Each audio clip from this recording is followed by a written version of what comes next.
এসে মেয়েদেরকে নিয়ে উঠিয়ে নিয়ে যেত, যেটা আজকের দিনে সন্দেশখালীতে হচ্ছে। এই বিপ্লবদেব না থাকলে এই ত্রিপুরা রাজ্যের কোনো বাবা সঠিকভাবে রাত্রে ঘুমাতে পারতো না। কারণ কোন সময় এসে পুলিশ তার ছেলেটাকে ধরে নিয়ে যায় সিপিএম এর মিছিল না যাওয়ার অপরাধে।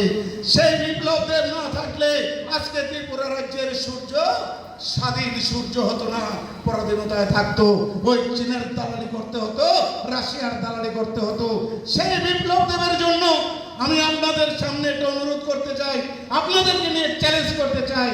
যদি 34,000 ভোট তোপাজ্জল পেয়ে ত্রিপুরা রাজ্যের শ্রেষ্ঠ ভোট পাবক হয়ে থাকে, তাহলে অনলি 1000 ভোট আপনাদের কাছে চাই। 1000 ভোট আমার পরিবর্তনের কাণ্ডারি বিপ্লব দেবের জন্য 1000 ভোট দিবেন, অর্থাৎ 35,000 ভোট আমি চাই। আপনারা সবাই রাজি কিনা? রাজি কিনা? বলে ভারত মাতা কি, ভারত মাতা কি। বিপ্লব দেব, বিপ্লব দেব। ধন্যবাদ। আমি চ্যালেঞ্জ করবো তো, করতে পারি তো? আজকে আমার মুক্তিদাতাকে আমরা চ্যালেঞ্জ করে দিলাম, বক্সনগর গেছেন। তো আজকের দিনে আপনারা যদি আমার সাথে থাকেন, আমি একটা চ্যালেঞ্জ ছুড়ে দিতে চাই। কি যে উপনির্বাচনে আপনারা আমাকে 34,000 ভোট দিয়েছেন, দেননি? দিয়েছেন তো সবাই? তো 34,000 ভোট যখন আমি পেলাম, ত্রিপুরা রাজ্যের স্বাধীনতার 75 বছরের ইতিহাস ব্রেক হয়ে গেল। কি হলো? যে বক্সনগরে এত ভোটে জিতেছে ভারতীয় জনতা পার্টির প্রার্থী মোদির সৈনিক, স্বাধীনতার ইতিহাসে কেউ ত্রিপুরা রাজ্যে এত ভোট পায়নি। ঠিক কিনা? যদি সেটা আপনারা করে থাকেন, ওই আমার মুক্তিদাতা যে ত্রিপুরা রাজ্যের যেই লোকটি নাকি যদি ত্রিপুরা রাত্রে ত্রিপুরা রাজ্যে না আসতো, সেই অর্জুন যদি সেই দিন মহাভারতের যুদ্ধ না করত, তাহলে এই ত্রিপুরা রাজ্যের সূর্য পূর্ব দিকে কোনোদিনও গেরুয়া হয়ে উঠত না।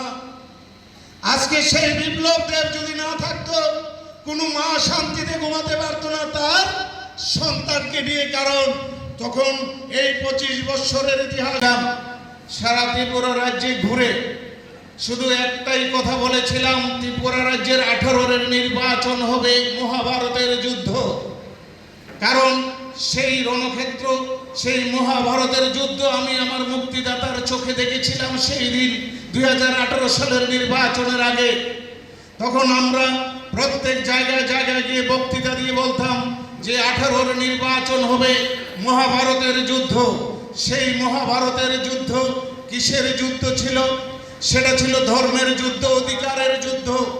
সেই যুদ্ধে যোদ্ধার কে ছিলেন? যোদ্ধার ছিলেন অর্জুন, এবং তার রথের সারথি কে ছিলেন? ভগবান কৃষ্ণ। তখন সেই দিন বলেছিলাম যে 18-র যে ত্রিপুরা রাজ্যে এই যে মহাভারতের যুদ্ধ হবে, সেই যুদ্ধের যোদ্ধার হবেন আমার এই সেই মুক্তিদাতা বিপ্লব দেব, এবং ওনার রথের সারথি হবেন, ওনার রথের সারথি হবেন ওই কৃষ্ণরূপী নরেন্দ্র ভাই মোদী। ওই সেই দিন কৃষ্ণরূপী নরেন্দ্র ভাই মোদী যখন ওনার রথে উঠে গেলেন, ওনার ত্রিপুরা রাজ্যে আমার উপনির্বাচনে যা ভোট দিয়েছি, আমরা 20টা করে ভোট বেশি দেব। 20টা করে ভোট যদি বেশি দেয়, তাহলে আমরা 35,000 ভোট কালেক্ট হবে, সিপিএম জামানো যুদ্ধ হয়ে যাবে। আবারও প্রমাণ করে দেব আমার বিপ্লব দেবের মাধ্যমে, আমার নরেন্দ্র মোদীজিকে, আমরা বক্সনগর, আমরা আছি বাসপার সাথে, আমরা আছি পদ্মফুলের সাথে, আমরা আছি নরেন্দ্র মোদীর সাথে, আমরা আছি বিপ্লব দেবের সাথে। সবাই রাজি তো? সবাই রাজি? ধন্যবাদ সবাইকে।